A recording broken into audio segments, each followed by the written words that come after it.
제가 교회학교 교육전사를 사역하면서 기억에 남는 교회가 있습니다. 의왕에 있는 경기 중앙교회라는 교회입니다. 제가 그곳에서 5학년, 6학년 처음 제가 부임했을 때 12월 넷째 주였는데 그때 한 7, 80명 정도가 모여 있더라고요. 예배당이 좀 작다 보니까 그 교회는 1부와 2부로 교회학교 예배를 드리고 있었습니다. 아침 제가 그 당시에 부천에서 살고 있었는데 부천에서 일부 예배를 드리고 이제 10시, 12시 예배를 드리는 게 쉽지가 않았습니다. 왜냐하면 일부 교사 기도회를 하고 또 2부 예배가 시작되기 전 2부 기도회를 하고 또 오후 찬양 예배까지 드리고 나면 정말 진이 다 빠졌기 때문이었습니다. 그렇게 1월 달이 지나고 2월 달이 되어서 겨울 성경학교를 하게 되었습니다.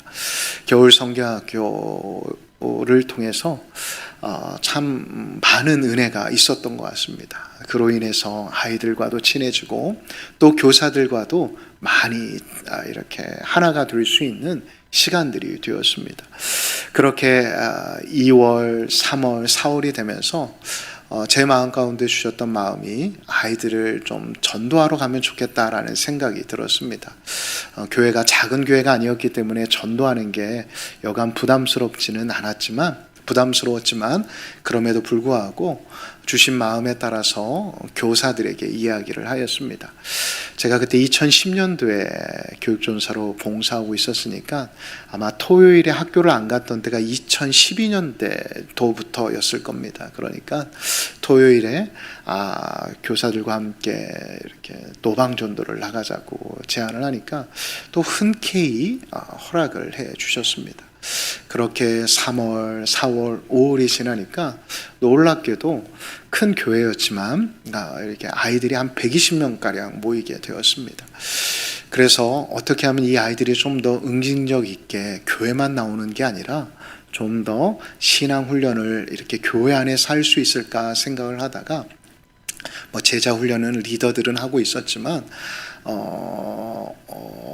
또 이제 교회가 크다 보니까 어린이 오케스트라는 있었지만 어린이 뮤지컬 팀이 없더라고요. 그래서 부장 선생님에게 이야기를 해서 교회 학교 5학년, 6학년 대상으로 뮤지컬 팀을 했습니다.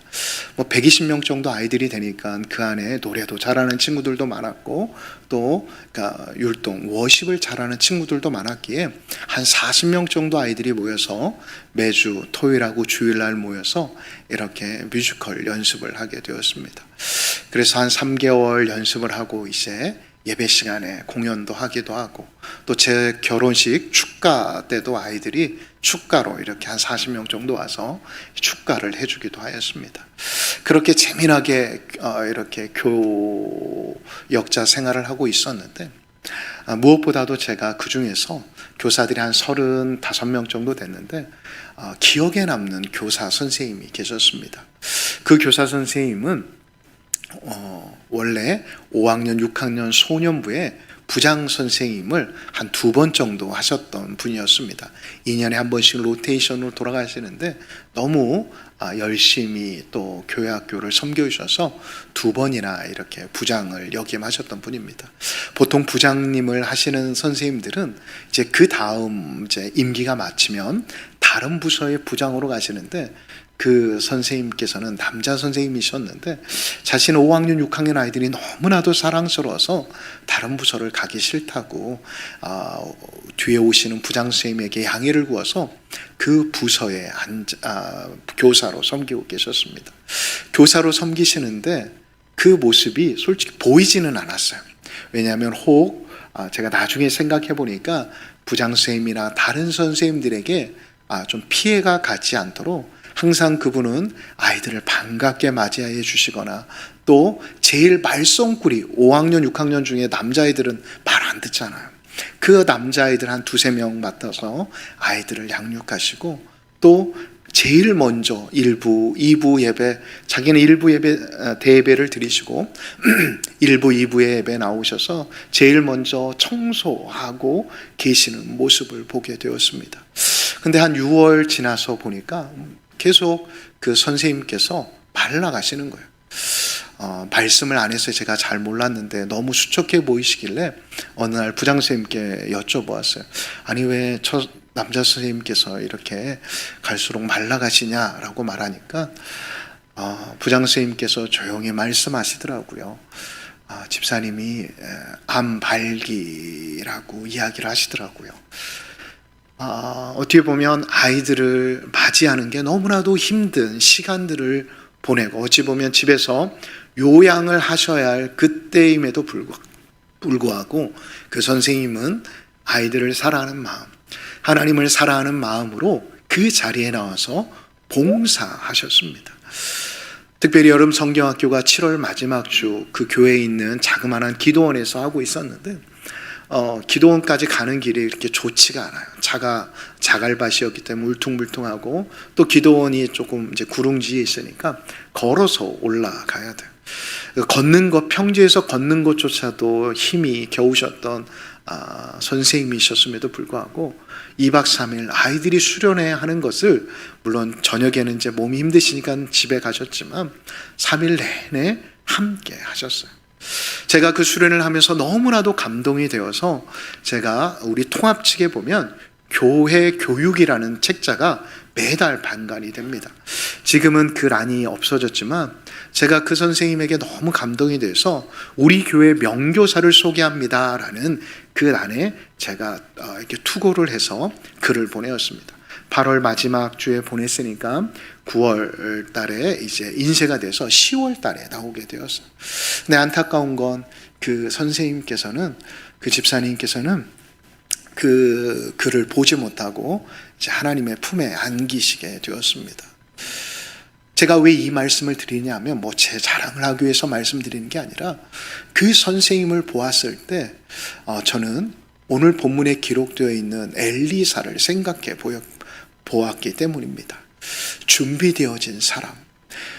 여러분, 제가 그 교회에서 짧은 시간이었지만 사역을 하는 동안 보통 교회 학교가 부흥하면 교육자가 칭찬을 받고 부장, 부감들이 칭찬을 받습니다. 그런데 놀랍게도 제가 사역하는 동안 물론 이렇게 교회 부서의 리더들이 칭찬을 받기도 했지만 교사들이 훌륭하다라는 소문이 퍼지게 되었습니다. 왜 그랬을까요? 이 한 분의 헌신과 희생, 다시 말해 하나님 앞에서 철저하게 준비된 자로 아이들을 섬기시는 모습이 다른 선생님들에게 전염이 되었기 때문이었습니다. 보통 우리 교회는 그렇지 않지만 청년 교사들이 보면 뭐 반주면 반주, 율동이면 율동, 찬양인도면 찬양인도 하고 별로 아이들을 관심 갖지 않습니다. 보통 청년들이 교사하는 선생님들 보면 부모님에 의해서 억지로 하시는 분들이 많잖아요. 그러다 보니까 오히려 아이들이 청년들에게 좋은 영향력을 받지 못하는 경우들이 같은 교회 안에서도 다른 부서에서 나타나곤 하였습니다.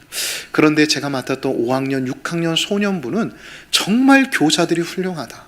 교사들이 아이들을 위해서 자신들의 시간과 물질들을 아끼지 않는다라는 소문이 나기 시작했어요.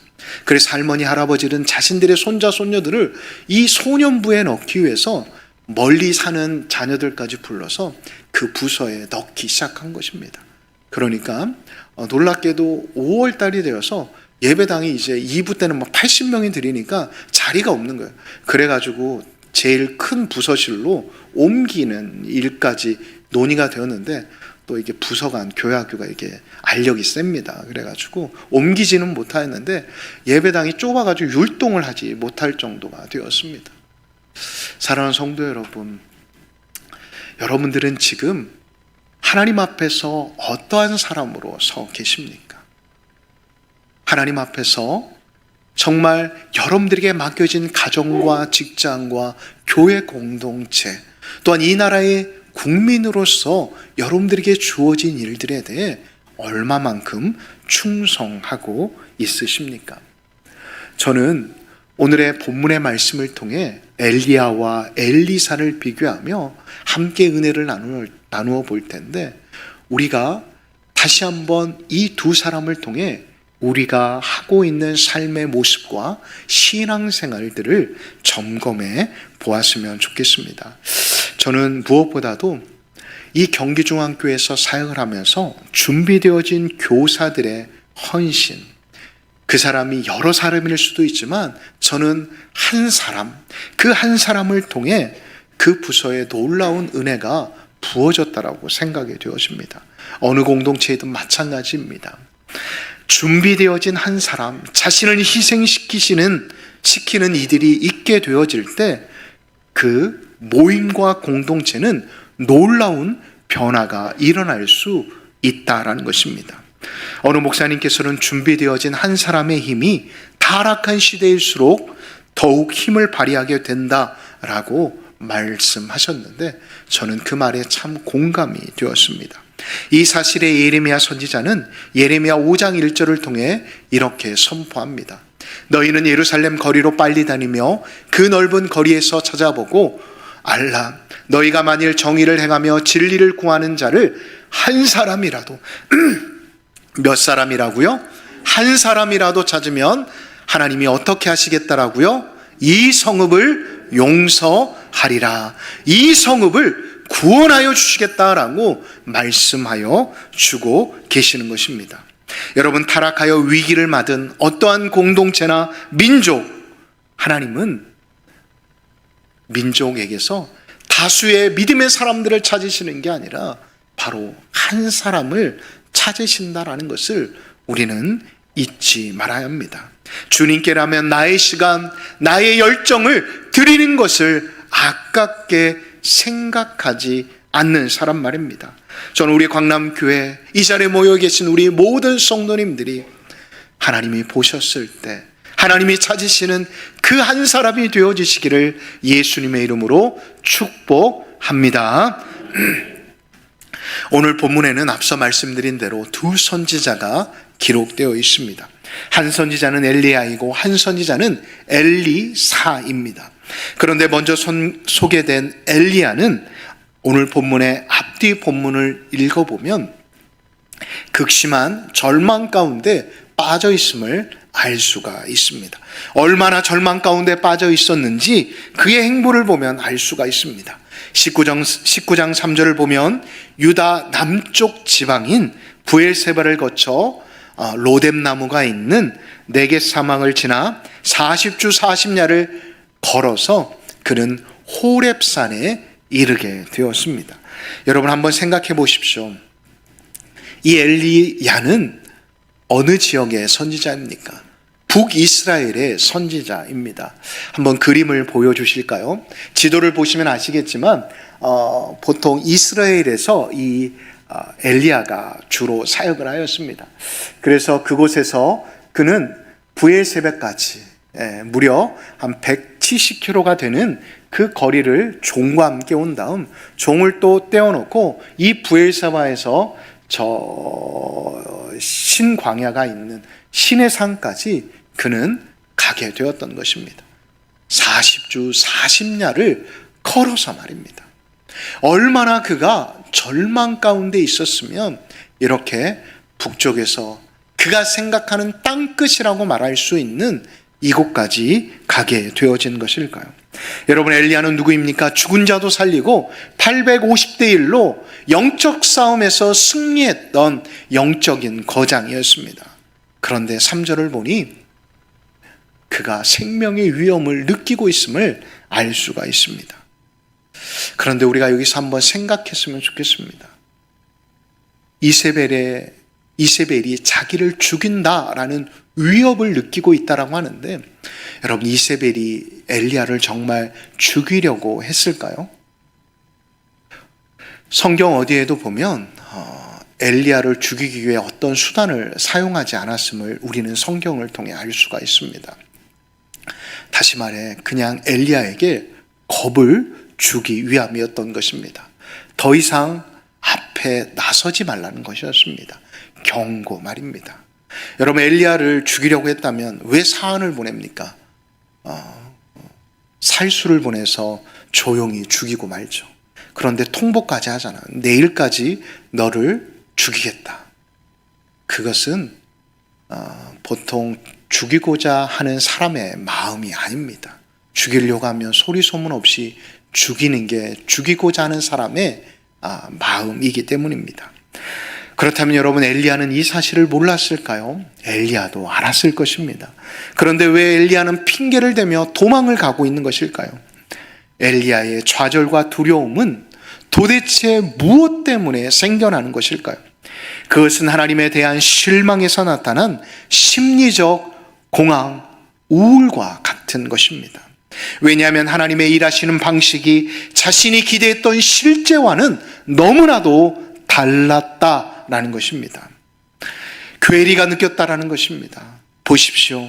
그는 정말 북이스라엘의 영적 회복과 또한 예배의 회복에 목숨을 걸었던 사람이었습니다. 그런데 자신의 목숨을 걸고 갈멜산에서 영적 전도를 하였지만 그 다음날 자신이 일어나 보니 달라진 게 아무것도 없는 것입니다. 예배는커녕 오히려 이세벨이 기세등등하여 자신을 죽이려고 지금 자신을 주목하고 있는 것입니다. 이게 엘리야의 문제였던 것입니다. 엘리야가 도망가고자 했던, 도망갈 수밖에 없었던 이유였다는 것입니다. 하나님 앞에서의 삶의 어떠한 필요와 소원을 맹목적으로 세워놓게 되면 하나님은 어떻게 하실까요? 이 자리에도 하나님 앞에 각자의 기도의 제목을 가지고 기도하고 계시는 성도님들이 계실 거라고 생각이 되어집니다. 그런데 여러분, 우리가 맹목적으로 어떠한 목적을 정해놓고 기도하면 하나님이 다 이루어 주실까요? 물론 이루어 주시는 것도 있습니다. 그런데 이루어지지 않는 이유는 무엇일까요? 왜 하나님께서 이루어 주시지 않는 것일까요? 그것은 제가 한 예를 통해 말씀드리겠습니다. 두 돌이 채 되지 않는 아이들의 특징이 뭐냐면 자신들의 손에 쥐면 그것이 좋은 것인지 나쁜 것인지를 구분하지 못하고 다 입에 대고 빨고 물고 뜯고 합니다. 그런데 부모님이 보았을 때 그것이 좋은 물건이고 아이에게 해가 되지 않는다고 한다면 그냥 두지만 아이에게 해가 된다고 한다면 그 물건을 손에서 어떻게 하죠? 빼앗습니다. 그런데 아이가 그 빼앗는 것을 알까요? 모르죠. 그러니까 어떻게 합니까? 아이는 악에 받쳐 쓰러지도록 때를 놓으며 울기 시작합니다. 왜일까요? 아이 입장에서는 나는 이게 너무나도 필요한데 나의 만족은 여기에서 오는데 그 거절감이 사랑이 아닌 아픔과 무자비함으로 느껴지기 때문입니다. 인생에서 오는 거절감과 결핍을 가지고 계시는 성도님들 혹 계십니까? 내가 기도하고 내가 하나님 앞에 간구하는 그것들이 내 삶의 자리 가운데 이루어지지 않는다라고 아직도 하나님 앞에서 응석 부리고 계시는 성도님들이 계십니까? 하나님의 마음으로 먼저 다시 한번 여러분들의 기도의 제목들을 점검해 보시기 바랍니다. 자, 그렇다면 우리의 삶의 자리 가운데 이루어지지 않는 기도의 제목, 그리하여 너무나도 답답하고 억울하고 너무나도 분해하는 그런 나의 마음이 내 속에서 불일들이 일어날 때 내가 해야 할 일은 무엇일까요? 그것은 다른 게 아닙니다. 하나님을 기억하는 것입니다. 그럼에도 불구하고 하나님을 기억하고 하나님을 끝까지 붙잡는 것입니다. 여러분, 엘리야가 갈멜살 전투에서 이길 수 있었던 이유는 무엇이었을까요? 그는 보이는 현상이 아닌 보이지 않는 현상 너머에 계시는 하나님을 보았기 때문이었습니다. 그 상황 뒤에 계시는 하나님을 붙잡고 있었기에 그는 결국 그 전쟁에서 승리할 수 있었던 것입니다. 그 전쟁에서 믿음의 용기를 발휘할 수 있었다는 것을 우리는 잊지 말아야 한다는 것입니다. 이처럼 상황을 어떠한 관점에서 바라보느냐에 따라 그 결과는 사뭇 달라지게 되어지는 것입니다. 신실하신 하나님을 믿는 믿음 안에서 상황을 바라보면 예기치 못한 상황과 고난도 변장한 복으로 재해석될 수 있다는 것입니다. 오히려 하나님의 영적 역사를 우리는 더욱더 또렷이 우리의 삶의 자리 가운데 묵도하며 성숙해 갈 수 있다라는 것입니다. 하지만 보이는 상황 가운데 우리의 시선을 맞추게 되면 어떻게 되어질까요? 우리가 아까쯤에 나라는 찬양의 고백을 하였는데, 여러분, 그 찬양의 고백의 가사가 자신에게만, 자신이 가지고 있는 그 육적인 문제에만 자신의 시선이 고정되어 있었다고 한다면 그 찬양의 고백이 나올 수 있었을까요? 그러지 못하였을 것입니다. 하지만 이 찬양을 기록하였던 사람은 자신의 상황 너머에 계시는 하나님을 기억하였기에, 하나님을 바라보았기에 그 주옥 같은 찬양의 가사를 기록할 수 있었던 것입니다. 그런데 상황에 우리가 초점을 맞추게 되면 어떻게 되어질까요? 그 상황에 압도당하게 되는 것입니다. 그러면 결국 낙심과 불안감에 시달리게 되어 급기야 엘리야처럼 땅끝이라고 생각하는 곳에 혼자 숨어버리고 마는 것입니다. 다시 말해 영적 고아 미아가 되어버리는 것입니다. 여러분, 믿음은 또 다른 말로 해석이다라고 말씀하시는 목사님들이 계십니다. 비록 암담해 보이는 상황이다 할지라도 하나님을, 신실하신 하나님을 믿는 믿음이 우리 안에 있다라고 한다면 오히려 그 상황은 하나님의 신비한 섭리라는 것을 깨닫게 되어진다는 것입니다. 여러분, 성경에 기록되어 있는 믿음의 사람들을 생각해 보십시오. 아브라함, 이삭, 야곱이 왜 믿음의 사람인지 아십니까? 대표적인 사람 이삭을 한번 들어보겠습니다. 여러분, 이삭은 사람들이 유약한 사람으로 착각하고 있습니다. 물론 그의 성격이 조금 남성스럽다라기보다 좀 여성스러운 면들을 성경 속에서 살펴볼 수가 있습니다. 그런데 결코 성경에 기록되어 있는 그의 모습은 그의 마음이 연약하고 유약했기 때문에 우물을 파면 그 우물을 메꾸거나 또한 우물을 차지해버리는 그 지역의 사람들에게 내어주고 다른 곳으로 가는 이삭의 모습을 보게 되어지는데, 유약해서 그런 게 아닙니다. 왜? 이삭은 자신의 것을 과감히 내려놓고, 그 당시 우물은 생명과 같은 것이었음에도 불구하고 내려놓고 다른 지역으로 가는 것일까요? 여러분, 그라고 생명과 같은 우물을 내어준다라는 게 아깝지 않고 또한 가슴이 안 아프겠습니까? 그런데 그럼에도 불구하고 그가 그렇게 행동할 수 있었던 이유는 항상 그 너머에 계시는 하나님을 바라보았기 때문이었습니다. 지금도 하나님은, 나의 아버지의 하나님은 나와 함께 계신다라는 이 믿음이 그의 마음 가운데 있었다라는 것입니다. 결국 어떻게 되는 줄 아십니까? 마지막 우물을 팠을 때는 그 누구도 그 우물을 빼앗거나 돌로 메우는 사람이 없었던 것입니다. 왜요? 이 이삭을 인정해 주었기 때문입니다. 저 사람은 다르구나. 우리가 보았을 땐 유약하고 너무나도 나약해 보이는 이삭이었지만 이삭은 하나님의 사람이구나라는 것을 인정했기 때문입니다. 여러분, 아브라함도 318명의 군사가 있었는데 이삭이라고 군사가 없었겠습니까? 더 많으면 많았겠지 없진 않았을 것입니다. 그럼에도 불구하고 그는 그가 가진 칼이나 창을 의지하지 않고 하나님을 의지하였기에, 믿음으로 하나님을 바라보았기에 그는 그 상황을 넘어가는 믿음의 사람이 될 수 있었던 것입니다. 그리하여 이삭의 상황들을 살펴보면 그 아래서는 그 해 전에 거두었던 곡식보다 무려 100배의 수익을 얻었다라고 성경은 기록하고 있는 것입니다. 여러분, 이것이 바로 믿음을 가진 사람, 다시 말해 일반적인 사람들과 세상 사람들과 다르게 해석할 수 있는 사람이 가진 능력이라는 것을 잊지 마시기 바랍니다. 여러분, 우리가 이 시간 한번 가슴에 손을 얹고 이렇게 고백했으면 좋겠습니다. 하나님만이 절대로 옳으십니다.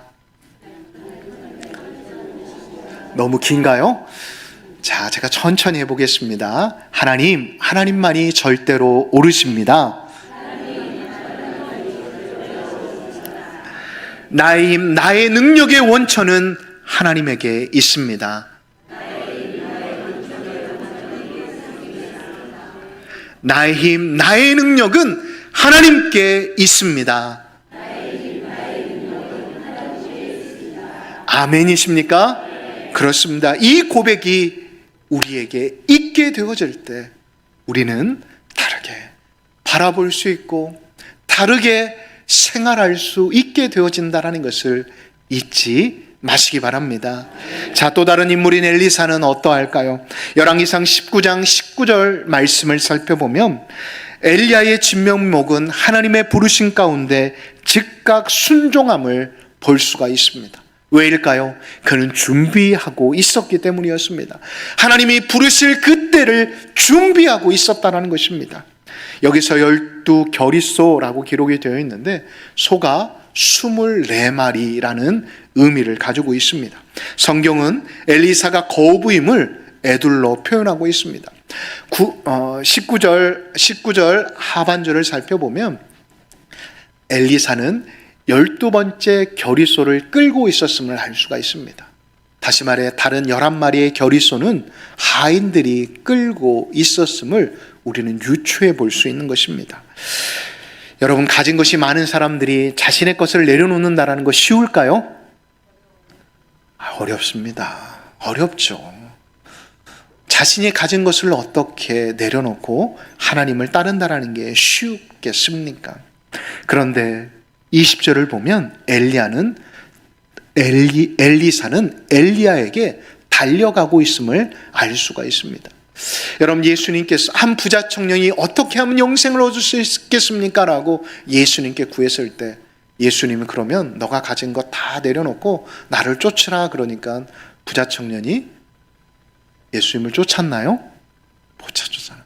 그런데 이 엘리사는 준비된 사람이었기에 그 하나님의 부르심 가운데 그는 응답할 수 있었던 것입니다.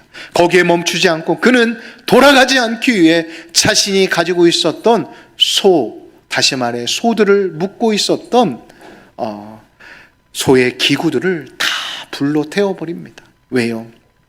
되돌아오지 않겠다라는 결의를 다지기 위함이었습니다. 그리고 우리 엘리사 선지자를 선택하신 또 다른 이유를 우리는 다윗을 통해 살펴볼 수가 있습니다. 시편 70편 78편 70절을 살펴보면 하나님께서는 다윗을 어디에서 선택하셨다, 어디에서 취하셨다라고 기록하고 있죠? 양의 우리에서 선택하셨다라고 기록하고 있습니다. 왜일까요? 72절의 말씀을 보면 두 가지 이유에서 찾아볼 수가 있습니다. 첫 번째, 자기의 마음의 완전함이고 두 번째는 그의 손에 능숙함에 있다라고 말씀하여 주고 계십니다. 여러분, 하나님은 균형 잡힌 사람을 원하십니다. 먼저는 하나님을 사랑하여 하나님의 부르심에 재이지 않고 즉각적으로 응답하는 사람을 원하신다는 것입니다. 또한 일의 경중을 따지지 않고 오랫동안 자신의 위치에서 최선을 다하는 이들을 찾으신다는 것입니다.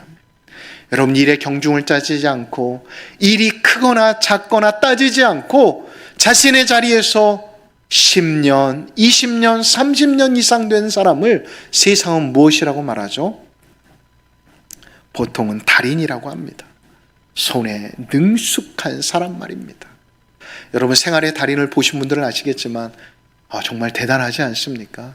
물론 밥만 먹고 그것만 했으면 그게 가능하겠지만 여러분, 그 사람이 가지고 있는 끈기, 열정이 있기에 그 자리를 지킬 수 있었지 않았겠습니까? 사랑하는 광남의 가족 여러분, 정말 이 시대는 위기의 시대라고 말을 합니다. 새로운 한 주 긴 연휴의 여파로 인해 어느 때보다 더 피곤한 한 주로 느껴지실 것입니다.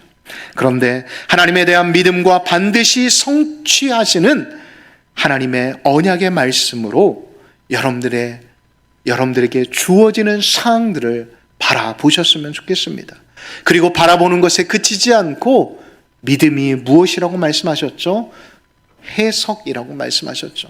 하나님의 마음, 하나님의 관점으로 해석하심으로 인해 내 삶의 자리 가운데 내가 예기치 못한 문제와 어려움이 다가온다 할지라도 그것들을 넉넉히 이겨내실 수 있는 믿음의 사람들이 되어지시기를 예수님의 이름으로 축복합니다. 축복합니다. 아멘.